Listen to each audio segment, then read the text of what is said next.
മറ്റൊന്ന് ഈ premium ഔട്ട്ലെറ്റുകളിൽ cashless ആക്കുന്നവർക്ക് ഇതൊരു കഷ്ടമാണെന്ന് നോക്കൂ.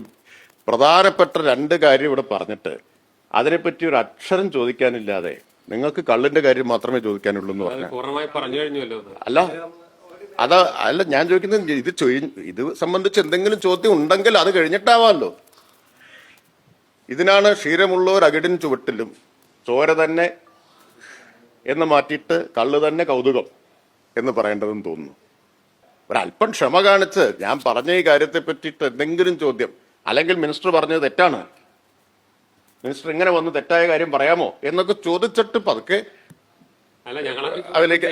അതിലേക്ക് പോകാം. അല്ല ഞാൻ വളരെ ഞാൻ ഗൗരവമായി മാധ്യമങ്ങൾ തമസ്കരിച്ചതും എന്നാൽ ഇന്ത്യൻ പാർലമെന്റിൽ എക്കണോമിക് സർവേ കേരളത്തെപ്പറ്റി അഭിമാനകരമായിട്ടുള്ള ഒരു കാര്യം പറഞ്ഞതും ആണ് ഇവിടെ പറഞ്ഞത്. പുല്ലുവില അതിന് നിങ്ങൾ കൽപ്പിക്കുന്നു എന്ന് പറഞ്ഞാൽ ഇതും തമസ്കരിക്കപ്പെടുന്നതാണ് അതിന്റെ അർത്ഥം. ഇതും തമസ്കരിക്കപ്പെടുന്നതാണ് അർത്ഥം. തൽക്കാലം എനിക്ക് ഇന്ന് ഇതേ പറയാനുള്ളൂ. നിങ്ങൾക്ക് ആവശ്യമുള്ളതൊക്കെ പറയാൻ വേണ്ടി മാത്രമല്ലല്ലോ ഞാൻ നിൽക്കുന്നത്, ഞങ്ങൾക്ക് ആവശ്യമുള്ളത് കൂടി പറയാനാണ്. നിങ്ങൾ അവഗണിച്ചൊരു കാര്യം നിങ്ങളുടെ ശ്രദ്ധപ്പെടുത്താനാണ് ഞാൻ ഇന്ന് കണ്ടത്.